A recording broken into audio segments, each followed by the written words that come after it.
Welcome to the APO Productivity Talk Series. I'm Michael Tan, CEO of the Singapore Productivity Center and APO Alternate Director for Singapore and the moderator for today's P Talk. In this episode, we explore a highly relevant and pressing topic, the impact of climate change on productivity across APO member economies.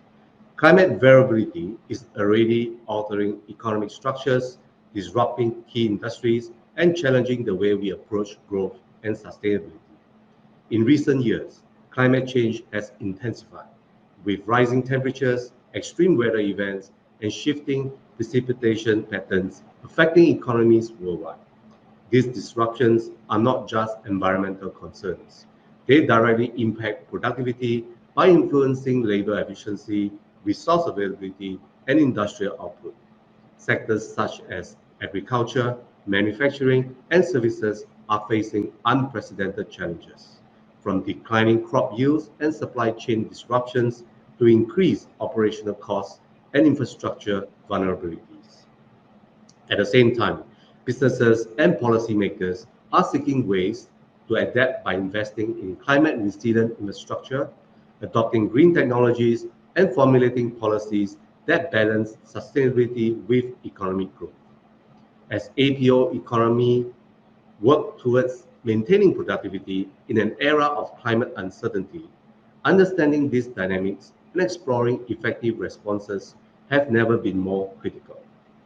Therefore, today we will explore the key findings of the recent APO Productivity Outlook 2025 by focusing on the sector-specific challenges posed by climate change and the strategies needed to sustain long-term productivity growth. We are honored today to have Professor Jang with us to guide us through this important topic. Professor Jang is Professor and Chair of the Department of International Business and Trade at Kyung University in the Republic of Korea. He holds a PhD in economics from Indiana University, USA, and his research focuses on international economies. He regularly writes on issues related to current international trade and affairs, such as the trend of protectionism and its economic effects. His most recent paper is Exporters' Productivity and Margins of Trade Deflection, Theory and Micro-Evidence, published in the Journal of International Trade and Economic Development in 2024. Thank you for giving us your valuable time, Professor Jang. How are you? I'm very fine, Mr. Tan. Thank you for asking. And you? I'm good.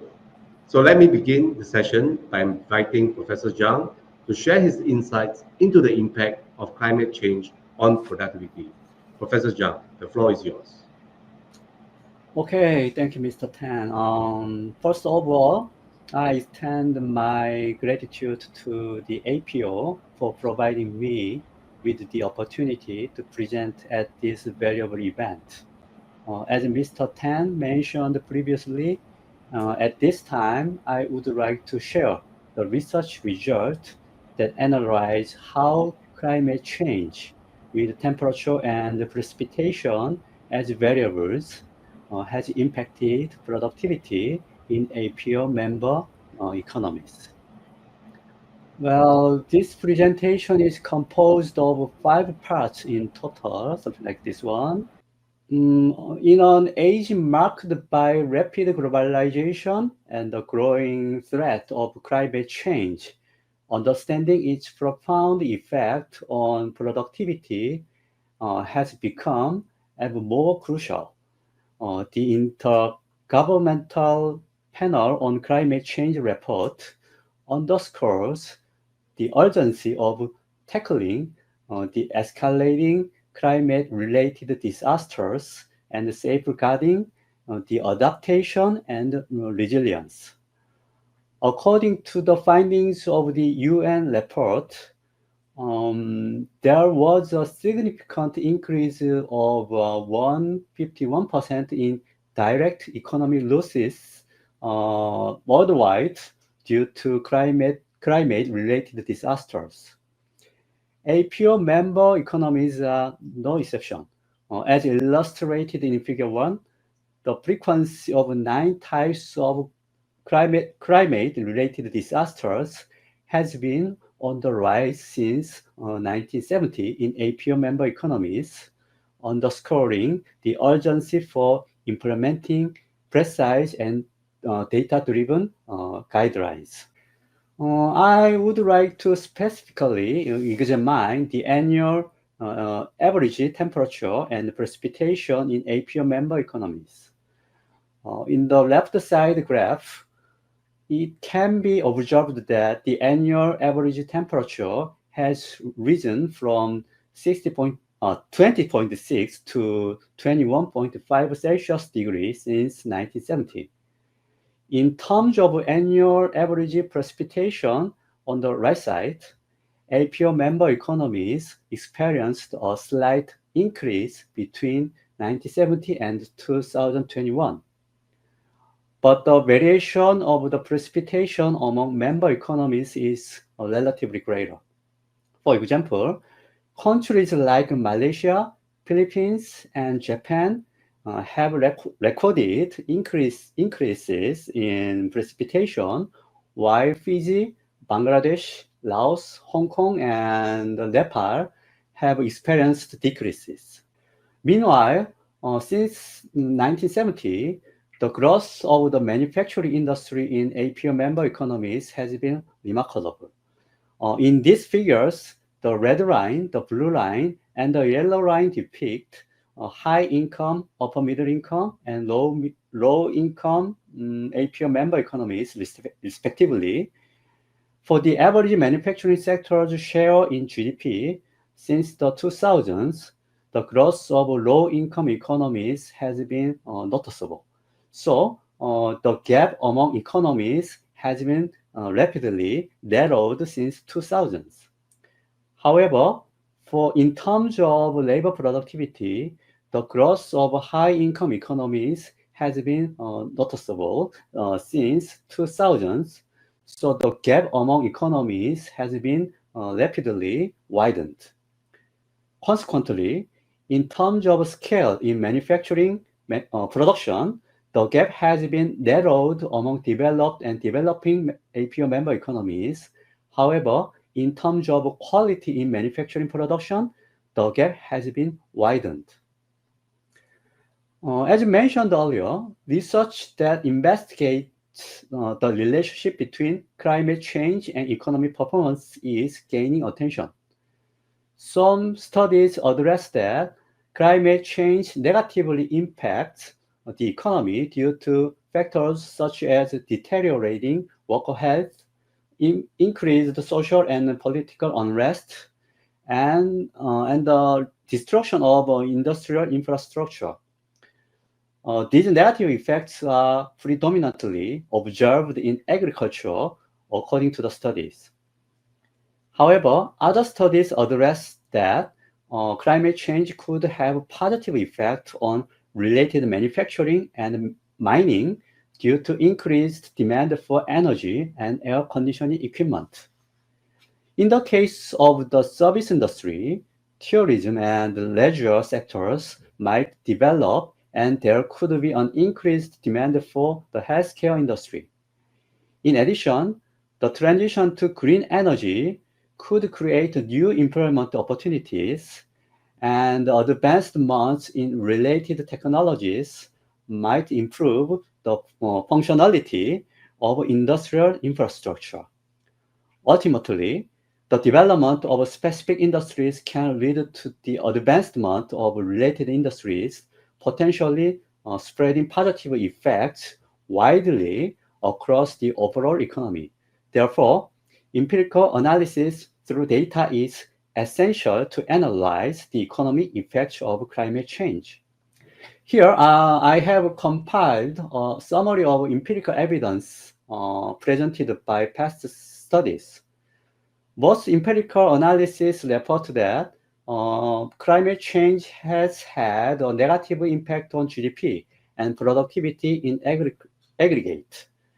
However, these studies also show that the degree of negative impact can vary depending on national characteristics. In particular, it has been observed that the negative economic effects of climate change are more pronounced in countries with lower income levels. This is likely because countries with lower income levels tend to have weaker infrastructure systems and policy responses to effectively cope with climate change. Additionally, some studies indicate that the economic effects of climate change are more pronounced in specific countries or regions, such as tropical countries. In sector level, whether an industry is labor intensive or technology intensive is identified as an important factor in determining the productivity effects of climate change. Accordingly, from my meticulous literature review, I can get some general rules for the effects of climate change on productivity. First, for the country level analysis, I found that climate change is occurring globally. However, the extent of changes varies across different countries. In other words, the negative effects of climate change on productivity are widespread, but the magnitudes of the impact differ across social and economic factors. These country-level factors, which might determine the effects of climate change on productivity, consist of levels of technology, human resources, institution, and political stability. Especially since countries' adaptable capacity to climate change is very important, we should focus on the level of economic development or income level, which helps to shield countries from the shock of climate change. Based on this background, in this paper, I empirically examined the effects of change in temperature and precipitation on labor productivity in APO member economies between 1970 and 2021.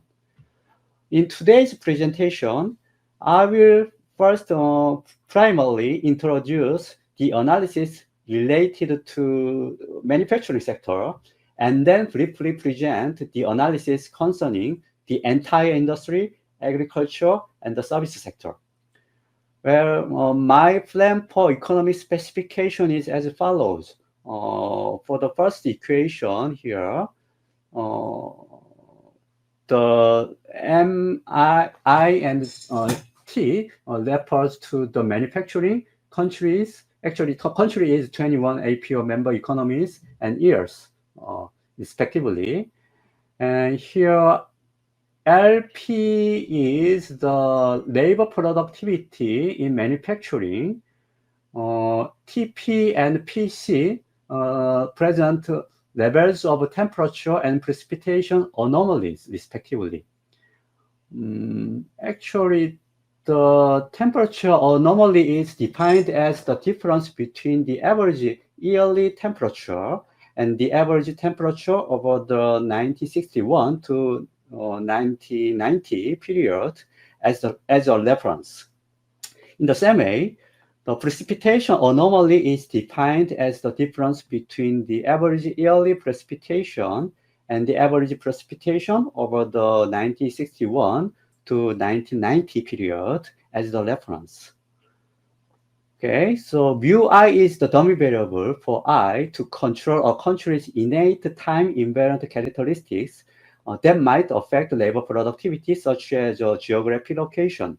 In this paper, country-specific dummies can capture historical temperature and precipitation effect in each country. Here, tau T is a dummy for T to control the macroeconomic environment that might affect labor productivity, such as economic recession and global financial crisis. In this paper, year dummies explicitly captures the time path by which contemporaneous temperature and precipitation effects might manifest themselves. As I consider country and year dummies simultaneously in the regression, I build up the two-way fixed effect model. In some regressions, I divided the entire sample into 3 country groups by income, high, upper middle, and lower middle member country groups. Also, I divided the entire sample into 3 periods, 1970s and 1990s. First one, and the second one is 1990s and 2000, and finally 2010s and early 2020s. I considered these subsample groups because previous studies concluded that climate change have various effects on productivity depending on the income level of the country and period. In the second equation, I added member economies' various characteristics which might affect the relationship between climate change and labor productivity in manufacturing to the first equation as a mediums. Here, the vector of member economies characteristics consists of GDP per capita, gross fixed capital information, trade openness, capital input in IT sectors, and labor quality. I expect that these factors will directly affect labor productivity in manufacturing, and at the same time, the effect of climate change on manufacturing productivity will depend on their levels.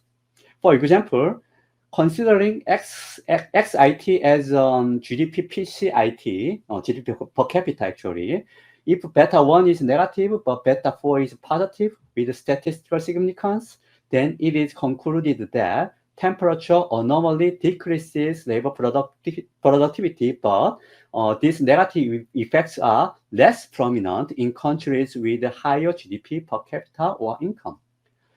Based on the literature review, I expect beta 4 and beta 5 to be positive with a statistical significance for all country characteristics.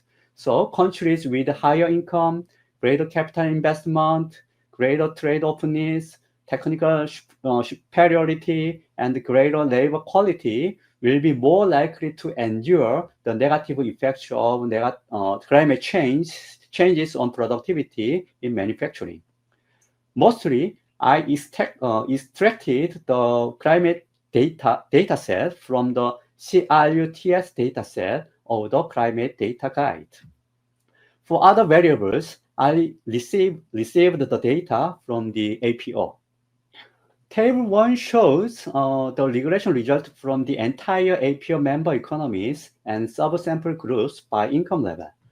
For the entire member economies, an increase in temperature anomaly has been found to have the statistically significant negative impact on labor productivity. According to this analysis, if the temperature anomaly rises by 1 Celsius degree, labor productivity is found to decrease by approximately 6.9%.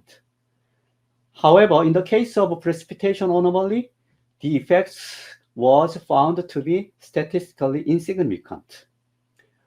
When examining all members' economies by income level, it appears that in high-income member economies, increases in temperature and precipitation anomalies do not significantly affect labor productivity.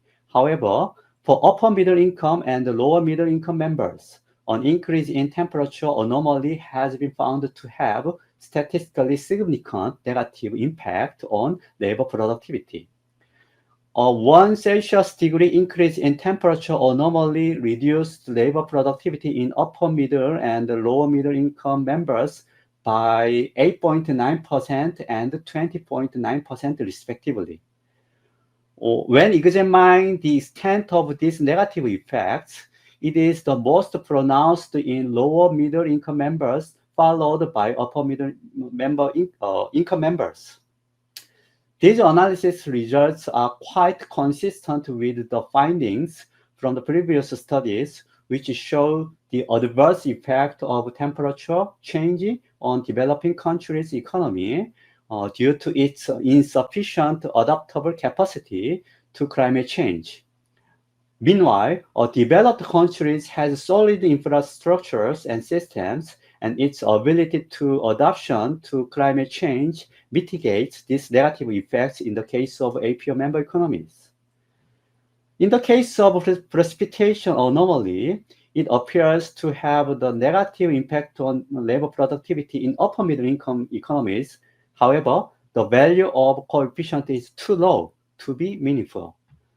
Since the unit of precipitation is in millimeters, interpreting these coefficient values by multiplying them by 100 suggests that an increase of 100 millimeters in precipitation anomaly results in about 0.03% to 0.04% decrease in labor productivity in upper middle income members.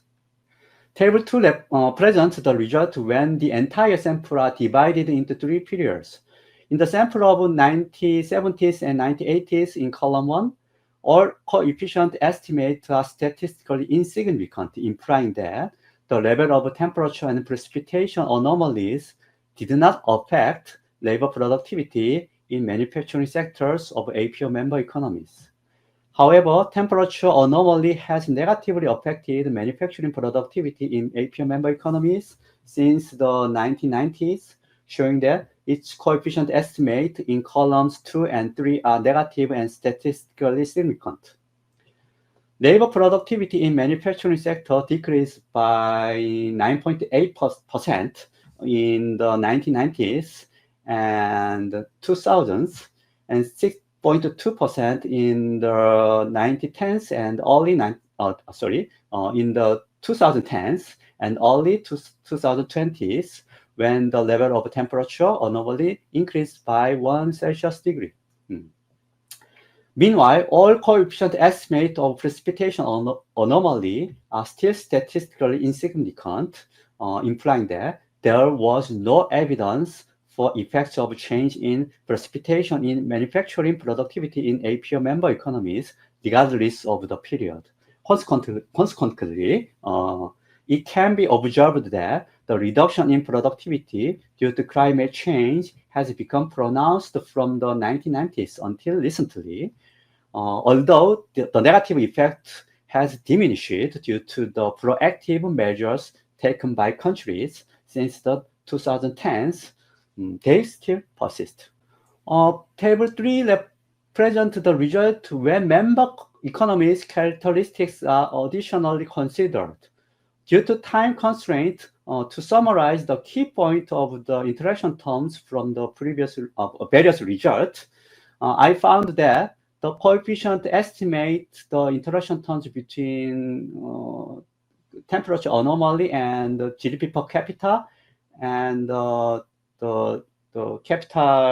fixed capital formation and labor quality are positive and statistically significant in columns 1, 2, and 5, respectively. These results imply that the negative effects of temperature anomaly were less prominent when an economy has a greater national income, greater aggregate capital formation, and higher labor quality in the case of APO member economies. These results are concurrent with those from previous studies addressing that high-income economies have greater ability to adaptation to climate change, as they have solid infrastructures and systems through greater investment in facilities, equipment, education, and vocational training programs. However, trade openness and capital input in IT sectors were not related with countries' ability to adaptation to temperature change in the case of APO member economies. For precipitation anomaly, all interaction terms are statistically insignificant, implying that an economy's characteristics were not related with its ability to adaptation to precipitation change in the case of APO member economies. From this point on, I will briefly explain the empirical analysis result conducted by another research team for the entire sectors. For Table 4 reports the result of the effect of temperature on total factor productivity, TFP actually, and the labor productivity. Temperature has a statistically significant negative relationship between TFP and labor productivity on average across APO member economies. In terms of precipitation, the coefficient is statistically significant and negative, but its impact on labor productivity is very small. As previously noted, the variation of precipitation across member economies is relatively greater. And this variation across member economies highlighting the complex relationship between precipitation and productivity. Table 5 shows the impact of climate change on agriculture, labor productivity in APO member economies. The result indicate that temperature anomalies have a significantly negative effect on productivity, emphasizing the need for adaptation strategies to address these risks in climate-sensitive agriculture system. In the case of precipitation anomaly, it appeared to have a positive effect on labor productivity in agriculture. However, the value of coefficient is too low to be meaningful. Okay, service sector. Now focus on the service sector. This table highlights the impact of temperature of anomalies on labor productivity in the service sector and its subsectors. For the whole service sector, there is a significant negative effect indicating that deviation from long-term temperature trend are associated with this reduced productivity. And this impact varies across subsectors with retail, hospitality, and transport being the most affected, while financial services are the least impacted. Importantly, when temperature shifts more extremely, productivity rapidly drops. These findings suggest that we need to focus on temperature-related adaptations to maintain productivity in our changing climate in the service sector. However, interestingly, we found no significant effect from change in rainfall, so I don't include the estimated result about precipitation in this table. Okay, from my meticulous literature review and empirical result, I suggest several policy implications for APO member economies as follows. First one, for agriculture, we should need increased adaptation, investment. Also, we have to support climate resilience agriculture in high-income countries, something like that. Also, for manufacturing, we should build infrastructures, facilities such as heating and cooling systems and indoor workplaces in manufacturing. And these policies should be focused on the developing countries. Service also very same. Actually, for climate adaptation okay. So actually, the implications, okay, for mitigation, the right side, are not directly derived from the empirical analysis result of this study. However, they are just inspired by the review of previous researches. Well, the climate adaptation in agriculture, actually policies should prioritize the infrastructure investment in low and middle income economies, focusing on flood control and drought management. High income economies should support resilient crops and irrigation systems, while balancing carbon taxes with the low carbon technologies to mitigate negative impact on productivity. Actually, in manufacturing sector, developing economies need to improve infrastructure like heating and cooling system, as I mentioned. In service sector also, resilience to extreme weather can be improved through stronger infrastructures, alternative supply chains, and cleaner energy sources like solar and wind power. So APO, I think, APO can play an important role in helping its member economies mitigate the impact of climate change on productivity. APO could strengthen cooperation among member economies by promoting regional collaboration and the sharing of resources and best practices to effectively address the challenges posed by climate change. This is my okay. This concludes my presentation. Thank you for your. Thank you, Professor Jang, for sharing your expertise and shedding light on the complex relationship between climate change and productivity. It's clear that rising temperatures, extreme weather, and shifting climate patterns are reshaping economic and sectorial performance, requiring strategic responses to sustain growth. Now, let me start the Q&A session. My first question is, climate change is increasingly affecting productivity. How should APO member economies prioritize their responses to ensure long-term resilience and growth? Well, based on my meticulous literature review and empirical result, for firms, I think that sustainable energy transition and efficient resource management will be important.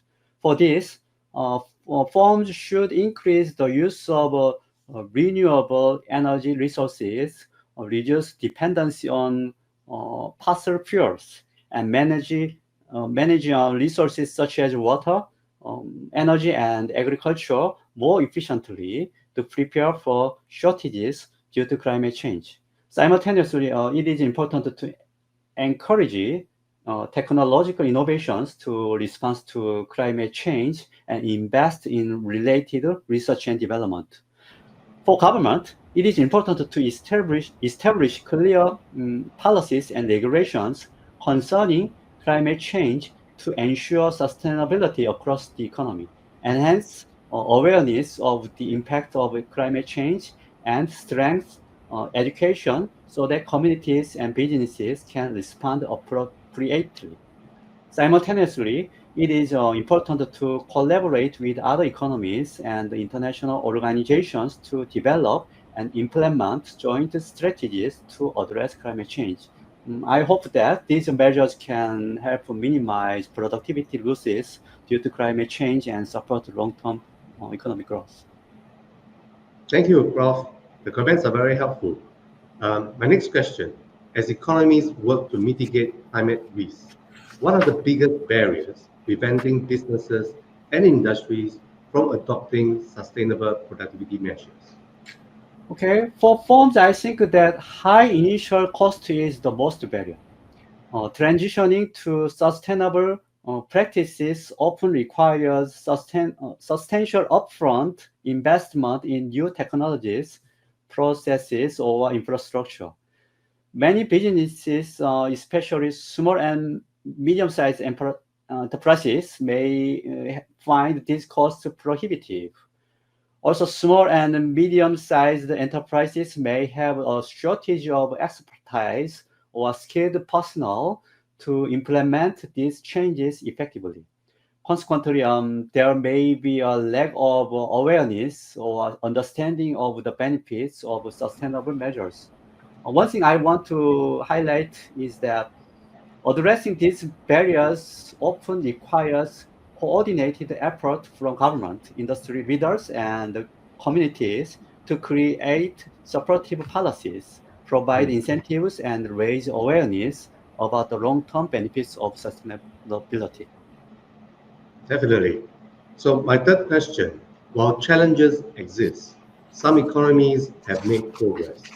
Are there any standout examples from APO member economies where green technologies or climate smart infrastructure have successfully improved productivity? Well, currently, I don't have access to specific documents that provide examples from APO member economies. However, I can share the case of South Korea.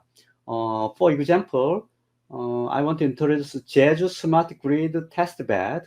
Actually, Jeju Island has been used as a significant test bed for testing and implementing smart grid technologies in South Korea.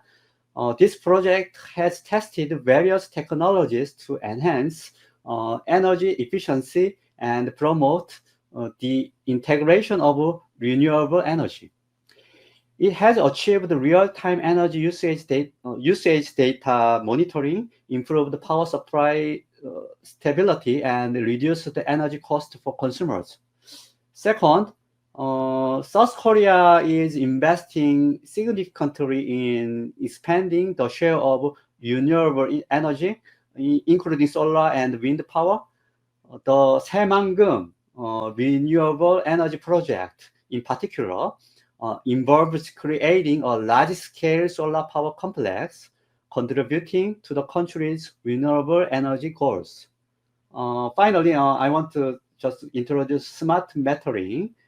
Actually, Korea Electronic Power Corporation has installed smart meters nationwide, allowing consumers to monitor and manage their electricity usage in real time. This has directly contributed to energy savings and improved efficiency. There's definitely a lot we can learn from South Korea. So despite the benefits, there's this debate that stricter climate policies could slow economic growth. How, in your opinion, can economies find the right balance between environmental regulations and maintaining productivity? Yeah, this is a very complex challenge. However, I would like to suggest several strategies. First, I think that flexible regulation will be important for this issue. For example, gradually introducing stricter regulations allows businesses time to adapt and invest in necessary technologies and processes without abrupt disruptions to productivity.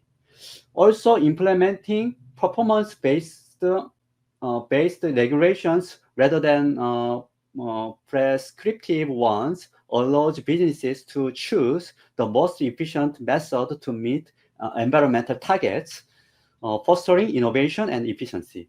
For them, stakeholder engagement will be important in the policy-making process. This ensures that regulations are practical and consider the economy realities faced by different sectors. Additionally, I think that financial incentives, such as tax breaks or subsidies, are more effective than penalties for business that adopt sustainable practices. This can offset initial costs and encourage investment in green technologies.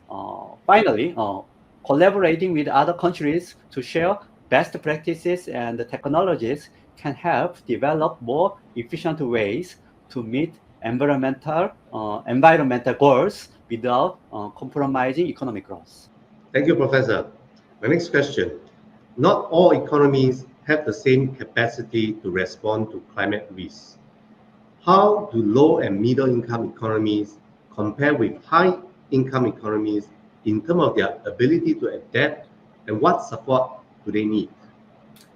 Well, my regression analysis ensure that low and middle income economies often face greater challenges in adapting to climate risk compared to high income economies due to several factors such as financial constraint, technical and institutional capacity, and economic dependency on agriculture. So, to support low and middle income economies in adapting to climate risk, first of all, they need, I think, financial assistance and policy support. Providing grants or low interest loans and funding through international climate finance mechanisms can help these economies invest in necessary infrastructure and technologies.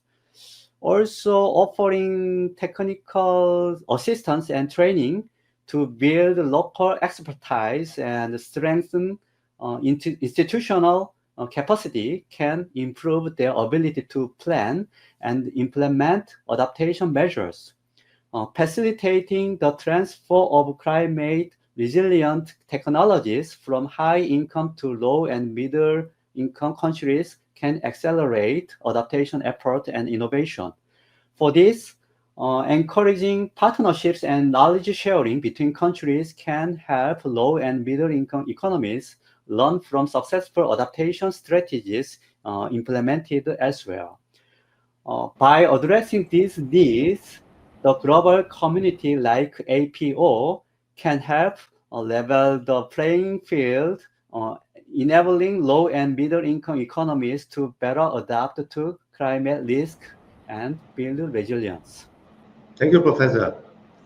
Given the cross-border nature of climate challenges, how can APO member economies collaborate to share knowledge, technology, and best practices for sustaining productivity? First of all, I think that establishing knowledge sharing platforms such as conferences, workshops, and online portals where member economies can share experiences, data, and research findings related to climate adaptation and mitigation. Based on this knowledge sharing, I think that APO can collaborate on joint R&D projects focused on developing new technologies and solutions for climate challenges. This could include renewable energy technologies, climate smart agriculture practices, and efficient resource management systems. Meanwhile, technical assistant programs are also needed. I think providing technical support and capacity building programs will help member economies implement and manage climate adaptation strategies. This can involve training programs, expert exchanges, and advisory services. Um, the final object of this suggestion is to work toward, I think, harmonizing standards and policies related to environmental regulations and sustainable practices, which can facilitate trade and cooperation among member economies. By engaging in this collaborative effort, I believe that APO member economies can enhance their collective ability to address climate change challenges, share best practices, and sustain productivity while promoting regional stability and growth. Thank you, Professor. Those are very useful suggestions and recommendations. Looking ahead, what do you think will be the biggest challenge in sustaining productivity growth in a warming world? Well, I think it will likely to be the need to simultaneously address the impact of climate change while transitioning to more sustainable economy models. For example, as the climate changes, natural resources such as water, arable land, and biodiversity may become scarcer, impacting industries that depend heavily on these resources and potentially leading to increased cost and competition. Simultaneously, many regions will need to invest significantly in making infrastructure more resilient to climate impacts, such as extreme weather events, rising sea levels, and temperature fluctuations. But this can be technologically and financially demanding. Also, balancing this investment with other economy priorities will be a challenge. For government, developing and implementing effective policies that promote sustainability while not stifling economic growth is a delicate balance. So, policymakers will have challenges to design regulations that encourage innovations and investment in sustainable practices. Thank you, Professor. Finally, if there's one key takeaway you'd like policymakers and business leaders to remember from this discussion, what would it be? Yeah, the key takeaway for policymakers and business leaders is that embracing sustainability and resilience is not just an environmental imperative, but also a strategic opportunity to drive the innovation, comparative advantage, and long-term economic growth. So by proactively integrating sustainable practices into our strategies and operations, we can mitigate climate risk, unlock new market opportunities, and ensure a more secure and prosperous future for our communities and businesses. Thank you, Professor Jang, for your very useful insights. Do you have any final thoughts for our viewers? Well, nothing in particular, but I have already devoted a lot of my energy to the presentation and answering the questions. So I just ask that you contribute to take a keen interest in these climate issues moving forward. Yes, yes. Thank you once again, Professor Jung, for joining us today. I'm sure that our viewers gained the insights from your presentation and discussion. We hope that the insights shared today will inform future policies and contribute to more resilient and sustainable productivity growth across APO member economies. By integrating climate adaptation measures and innovative solutions, economies can better navigate climate challenges while sustaining long-term competitiveness. Please continue watching the APO Productivity Talks and subscribe to the APO YouTube channel. I hope to see all of you in the next session. Goodbye for now.